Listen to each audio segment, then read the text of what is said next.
Hi hello నమస్తే. Telugu rapid రివిజన్లో భాగంగా ఈరోజు తెలుగు పదజాలానికి సంబంధించిన ర్యాపిడ్ రివిజన్ చూద్దాం. ఆల్రెడీ మన ఛానల్లో తెలుగు కవి పరిచయాలకు సంబంధించిన rapid revision and previous bits upload చేయడం జరిగింది. ఎవరైనా మిస్ అయితే వెళ్ళి చూడండి. మనకు టెట్లో పదజాలం నుంచి 5 to 6 బిట్స్ రావడం జరుగుతుంది. కవి పరిచయాల నుండి 4 to 5 బిట్స్ రావడం జరుగుతుంది. తెలుగులో ఈ 2 టాపిక్స్ నుంచి మనకు ఆల్మోస్ట్ 10 బిట్స్ కవర్ అవుతున్నాయి. వీడియోని పాజ్ చేసుకొని మీరు కూడా ఆన్సర్ చేయడానికి ప్రయత్నించండి. ఫస్ట్ క్వశ్చన్, మిసిమి, మేచక, మేర అర్థాలు వరుసగా. ఆప్షన్స్: కాంతి, నల్లని, ముఖం. ఆప్షన్ 2 నల్లని, కాంతి, ముఖం. చీకటి, ముఖం, నల్లని, కాంతి, ముఖం, నల్లని. ఇలాంటి క్వశ్చన్స్ వచ్చినప్పుడు మనకి ఇండివిజువల్గా వీటి యొక్క అర్థాలు తెలిసినా ఇలా ఇచ్చినప్పుడు స్పీడ్లో కానీ చూసుకోకుండా కానీ కన్ఫ్యూజ్ అయ్యి తప్పు పెడతాం. సో కొంచెం జాగ్రత్తగా ఆన్సర్ చేయండి. ఆన్సర్: మిసిమి అంటే చీకటి అనుకుంటాం, కానీ కాదు. మిసిమి అంటే కాంతి. మేచక అంటే నల్లని. మేర అంటే ముఖం. సో కాంతి, నల్లని, ముఖం. Option 1 right answer. Next question, క్రింది వాటిలో భయం, బుగులు అని అర్థం వచ్చే పదం. ఆప్షన్స్: వెరుగు, ఉప్పు, ఒండే, వెరవు. వెరుగు, వెరవు కొంచెం సిమిలర్ పదాలు వచ్చినప్పుడు కన్ఫ్యూజ్ అవుతాం. అలా కన్ఫ్యూజ్ కాకుండా క్వశ్చన్ని క్లారిటీగా చదివి ఆన్సర్ చేయండి.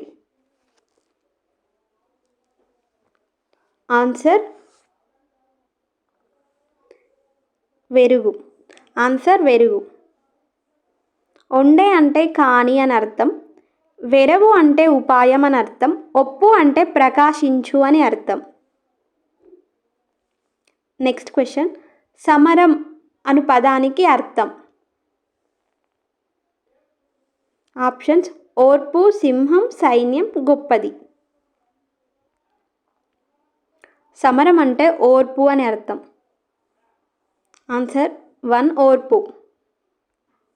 నెక్స్ట్ క్వశ్చన్, సలిలం, ఉదకం క్రింది వాటిలో ఏ పదం యొక్క పర్యాయ పదాలు. ఆప్షన్స్: జలం, సముద్రం, ఉదరం, జెండా. టెట్లో పదజాలం నుంచి క్వశ్చన్ చాలా ఈజీగా వస్తాయి. మనం స్పీడ్గా చదివి టెన్షన్ పడి తప్పుగా ఆన్సర్ చేస్తాం. క్వశ్చన్ క్లారిటీగా చదవండి, చాలా టైం ఉంటుంది. నిదానంగా ఆన్సర్ చేయండి. పదజాలం నుంచి ఏం మిస్టేక్ చేసుకోకుండా చూడండి. 5 to 6 క్వశ్చన్స్ ఈజీగా వస్తాయి. 5 to 6 మార్క్స్ ఈజీగా స్కోర్ చేయవచ్చు. దీని ఆన్సర్ జలం. నెక్స్ట్ క్వశ్చన్, శిఖ అనగా. ఆప్షన్స్: కిరణం, తోక, అలలు, తల.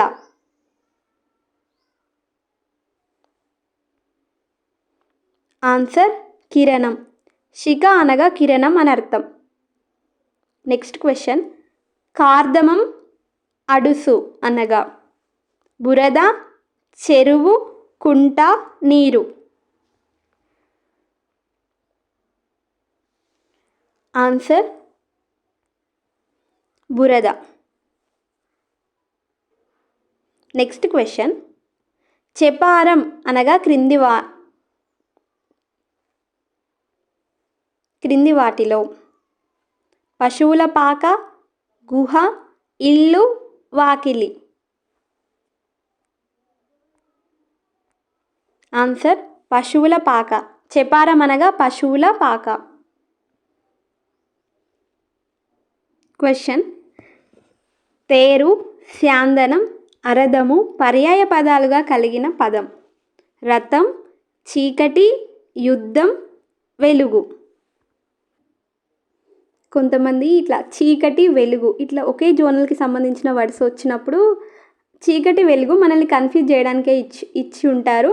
చీకటి, వెలుగు ఈ రెండిట్లోనే ఏదో ఒక ఆన్సర్ అయి ఉంటుంది అని పిచ్చి పిచ్చి లాజిక్స్ వాడుతుంటారు. అవి ప్రతిసారి వర్కౌట్ కావండి. దీనికి ఆన్సర్ రథం. మనకు పదజాలం అనేది చాలా లిమిటెడ్. టెక్స్ట్ బుక్స్ వెనకాల ఉన్నవి కొన్ని లెసన్ మధ్య నుంచి ఉన్న ఇంపార్టెంట్వి చదువుకుంటే సరిపోతుంది. లిమిటెడ్ అండ్ ఈజీగా స్కోర్ చేసే ఏరియా కాబట్టి మిస్టేక్ చేయకండి. మైనస అనగా అర్థం. టెట్ 2024లో ఇది రిపీట్ అయిన క్వశ్చన్. ఇంతకు ముందు కూడా వచ్చింది ఇది. ఆప్షన్స్: మేని దురద, ప్రమాదం, తేనెటీగ, తేన.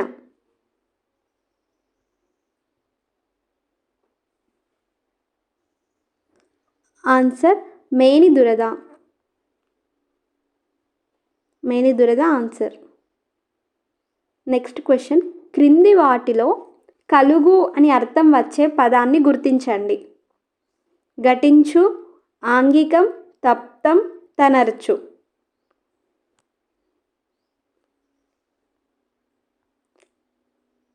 దీని ఆన్సర్ ఘటించు. ఘటించు అంటే కలుగు అని అర్థం వస్తుంది. నెక్స్ట్ క్వశ్చన్: ఊతం అనగా అర్థం. ఊతం అనగా అర్థం ఆధారం. ఆప్షన్ 1 ఆధారం ఊతం యొక్క అర్థం.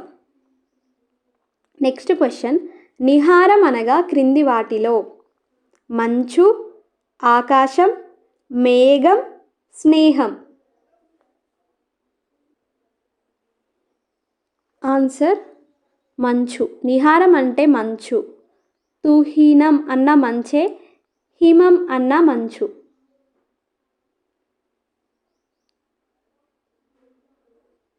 నెక్స్ట్ క్వశ్చన్: దాస్యం యొక్క అర్థం సేవ, శాత, ఊడిగం, పైవన్ని. ఆన్సర్ దాస్యం అంటే అర్థం సేవ అని, శాత అని, ఊడిగం అని కూడా అర్థం. సో ఆన్సర్ పైవన్ని. నెక్స్ట్ క్వశ్చన్: హంస యొక్క పర్యాయ పదం కానిది. ఆప్షన్స్: మరాలము, చక్రాంగము, మౌనసౌకము, కుంతలము. ఆన్సర్ హంస యొక్క పర్యాయ పదం కానిది కుంతలము. కుంతలం హంస యొక్క పర్యాయ పదం కాదు. కుంతలము అంటే హలం అని అర్థం. హలం అంటే నాగలి, శిరము. నెక్స్ట్ క్వశ్చన్: ఖలం అనగా అర్థం. టెట్ 2022లో రిపీట్ అయిన క్వశ్చన్ ఇది. ఖలం అనగా అర్థం పాపం, త్యాగం, విచారం, దుఃఖం. ఆన్సర్ ఖలం అనగా పాపం. నెక్స్ట్ క్వశ్చన్: శశం, శరభం అనగా. ఆప్షన్స్: కప్ప, కుందేలు, తాబేలు, ఆవు. నెక్స్ట్ శశం, శరభం అంటే కుందేలు అని అర్థం. కప్ప అంటే బెకం, మండుకం, దాద్దూరం. తాబేలు అంటే ఏమేమి ఉన్నాయి మనకు పర్యాయ పదాలు? కచ్చపం, కూర్మం, కమటం. కచ్చపం, కూర్మం, కమటం తాబేలు యొక్క పర్యాయ పదాలు. నెక్స్ట్ ఆవు. ఆవు అంటే గోవు, జనరల్గా మనకు తెలుసు. సురభి అన్న కూడా ఆవే. మస్తరం, అజి అనగా వరుసగా. నెక్స్ట్ క్వశ్చన్: మస్తరం, అజి అనగా వరుసగా. ఆప్షన్స్: రణం, గజం. ఈసు, ఇబం. ఈర్ష, రణం. చీకటి, వెలుగు.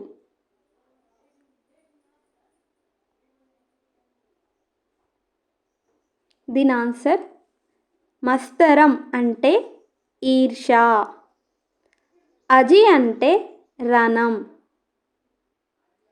So option 3 correct answer. ఇలా 2 ఇచ్చినప్పుడు కన్ఫ్యూజ్ కాకుండా చూసి ఆన్సర్ చేయండి. నెక్స్ట్ క్వశ్చన్, జీమూతం, పారిదం క్రింది వాటిలో దేని యొక్క పర్యాయ పదాలు? ఆప్షన్స్: యుద్ధం, కప్ప, మేఘం, సదనం. ఆన్సర్: జీమూతం అన్న వారిదం అన్న మేఘం అని అర్థం. మేఘం యొక్క పర్యాయ పదాలు ఇవి.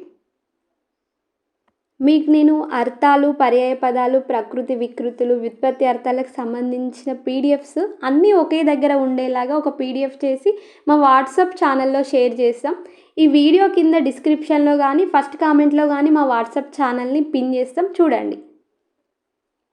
ప్రకాశించు అని అర్థం వచ్చే పదం: తనర్చు, ఒనర్చు, తెరుంగు, మిన్ను.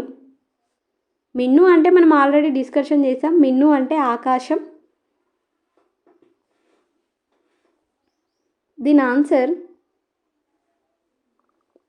ప్రకాశించు అంటే తనర్చు అని అర్థం. నెక్స్ట్, ప్రకృతి వికృతుల నుంచి కొన్ని క్వశ్చన్స్ చూడండి. ప్రకృతి వికృతులు చాలా ఇంపార్టెంట్. కాకపోతే మనం సమ్టైమ్స్ చూడకుండా స్పీడ్లో ఆన్సర్ చేసేటప్పుడు మిస్టేక్స్ చేసే అవకాశం ఉంటుంది. ఇట్లాంటివి చాలా జాగ్రత్తగా చేయండి. క్రింది వాటిలో గుణం యొక్క ప్రకృతి. క్రింది వాటిలో గుణం యొక్క ప్రకృతి: గణం, గాసం, గుణము, గణము. ఆన్సర్: గుణం యొక్క వికృతి గుణం. నెక్స్ట్ క్వశ్చన్, క్రింది వాటిలో త్యాగం యొక్క వికృతి. త్యాగం యొక్క వికృతి. ఆప్షన్స్: తేగం, త్యాగము, తాగము, చేగం. దీని ఆన్సర్ త్యాగము. త్యాగం యొక్క వికృతి. నెక్స్ట్ క్వశ్చన్, క్రింది వాటిలో ఆకాశం యొక్క అర్థం.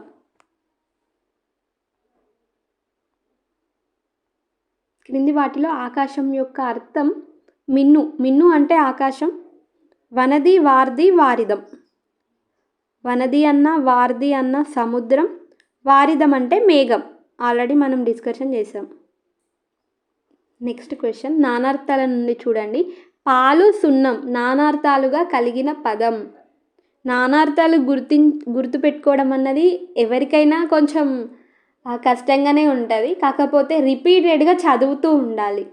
కొన్ని కనెక్షన్స్ ఉంటాయి వాటి మధ్యలో, వర్డ్స్ మధ్యలో. అవి చూసుకుంటూ రిపీటెడ్గా చదువుతూ డిస్కషన్ చేయడం, వేరే వాళ్ళతోటి అడగడం, అట్లాంటివి చేస్తూ ఉంటే ఈజీగా గుర్తుంటాయి. పాలు, సున్నం నానార్థాలుగా కలిగిన పదం.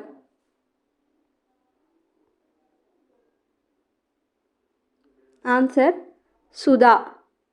సుధా యొక్క నానార్థాలు పాలు, సున్నం, అమృతం. నెక్స్ట్ క్వశ్చన్, క్రింది వాటిలో కపు యొక్క నానార్థం కానిది. వానరం, సూర్యుడు, విష్ణువు, హస్తం. ఆన్సర్ హస్తం. హస్తం అంటే కపి కాదు. వానరం అన్న, సూర్యుడు అన్న, విష్ణువు అన్న కపి యొక్క నానార్థాలే. నెక్స్ట్ క్వశ్చన్, శరణం క్రింది వాటిలో ఏ పదం యొక్క నానార్థం. దిక్కు, కిరణం, గాలి, భాగం. ఆన్సర్ దిక్కు.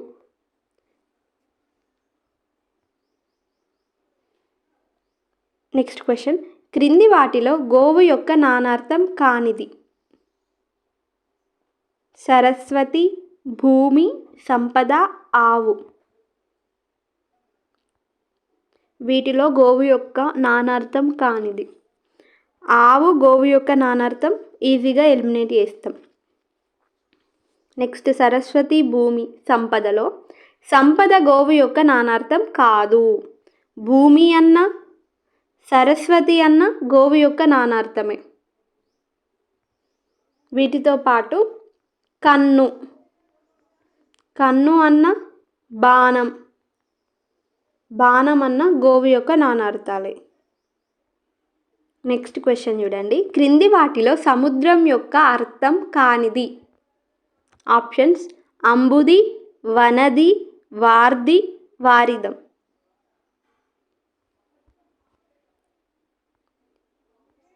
ఈ వీడియోలోనే మనం చెప్పుకున్నాం వారిదం అంటే మేఘం అని. ఈజీగా చెప్పొచ్చు మీరు.